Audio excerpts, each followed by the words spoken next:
Good afternoon. So I would like to introduce a brand new material at Porcher. It's called Porcher Greenlite. It's a new reinforcement for biocomposite applications. So where we can classify Greenlite fibers.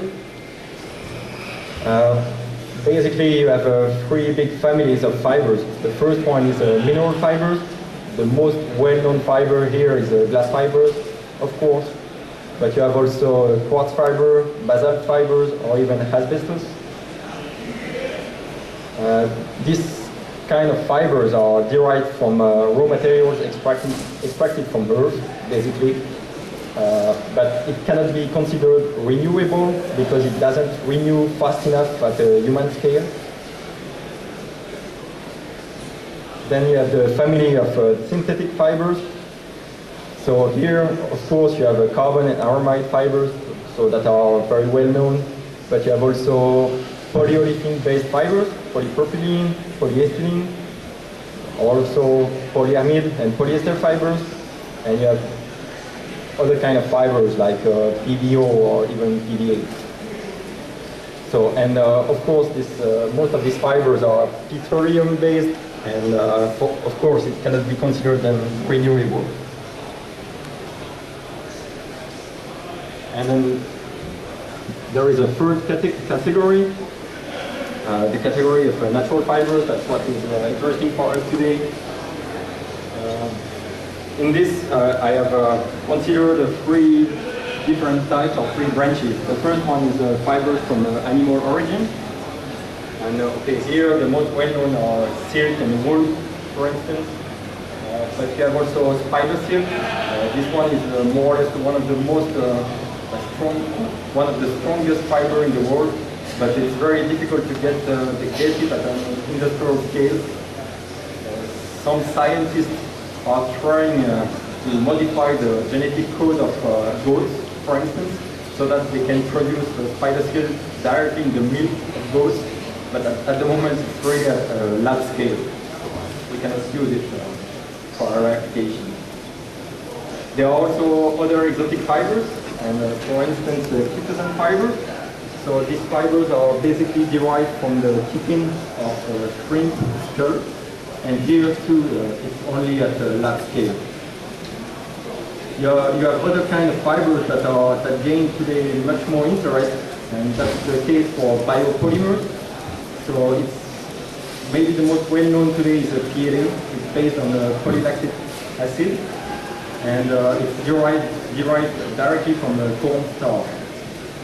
In this category, you have also biopolyester and hydroxyalkanoate. So PHB is also very well known today. So Greenlite is in the first branch, the third branch, sorry, in the vegetable fibers. So here you have the two possibilities. It can be based or it can, basically it's cellulose, or it's made from cellulose. It can be extracted from plant fibers. So for instance, the most well-known are flax, hemp, or bamboo fibers. You have also possibility to make yarn with banana, sisal, or coconut fibers.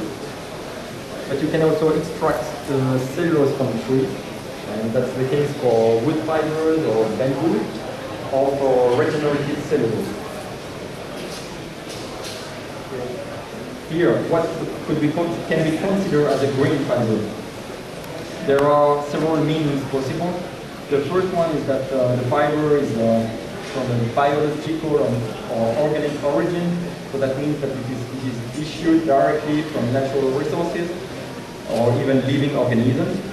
So that's the case for flax, hemp, or spider silk. You can call a green fiber a biopolymer fiber. So that's basically made from a natural polymer that is issued from renewable resources or synthesized from a natural polymer, and then it is transformed by milk spinning. That's the case for PLA or even for polyamide PA11, and that is derived from castor oil. A green fiber can mean also that is renewable or sustainable. That means that the resources used to produce the fibers can be are renewed fast enough at a human scale so that they can be considered as inexhaustible. And that's the case, for instance, for lyocell or regenerative cellulose, for alginate fibers or even frozen fibers. And the last possibility is for green fibers to be biodegradable or compostable.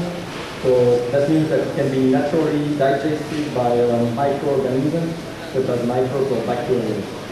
So depending on the meaning of for your green fiber, in all cases the production responds to severe environmental and biological criteria.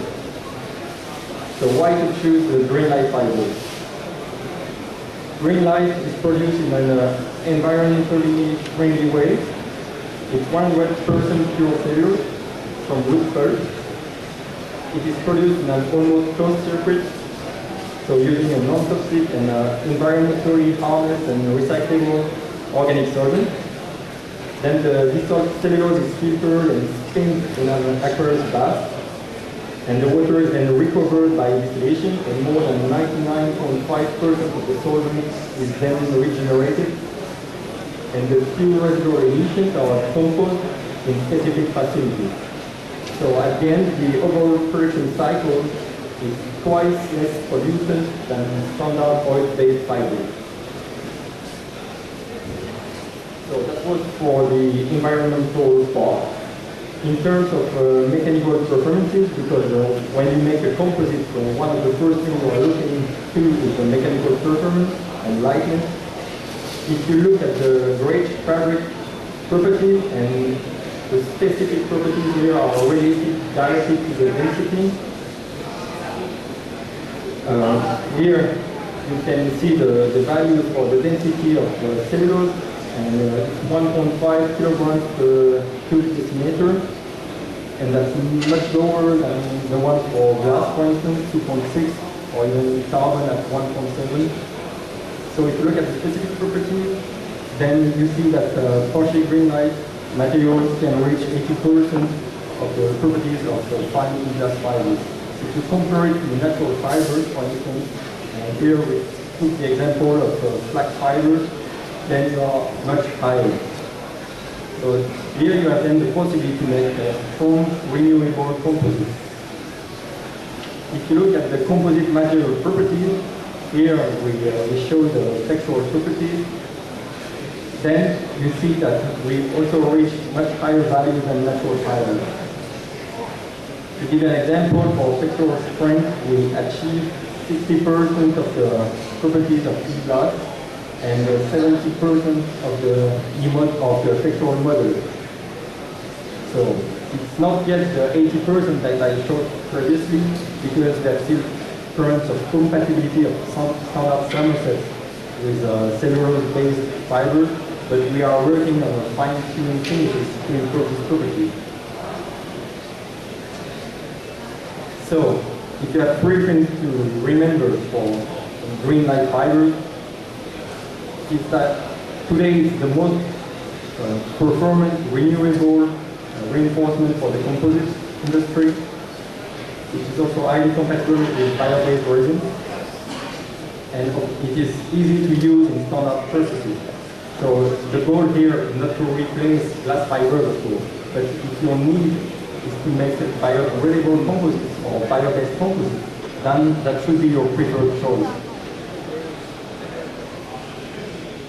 One case study. So maybe some of you were here yesterday. So we have won an award with Cobra on a surfboard application.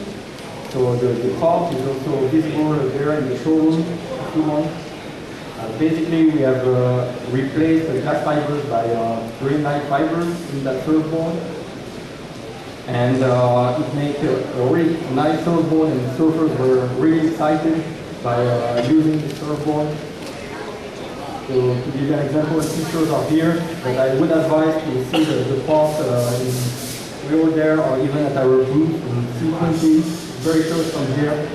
Maybe you have seen an example of our fabric, but we have many others there. So please join us there. and we will give you more technical data and more information. Thank you for your attention.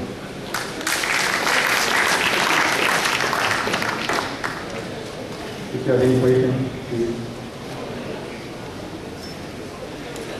Or even for Florence.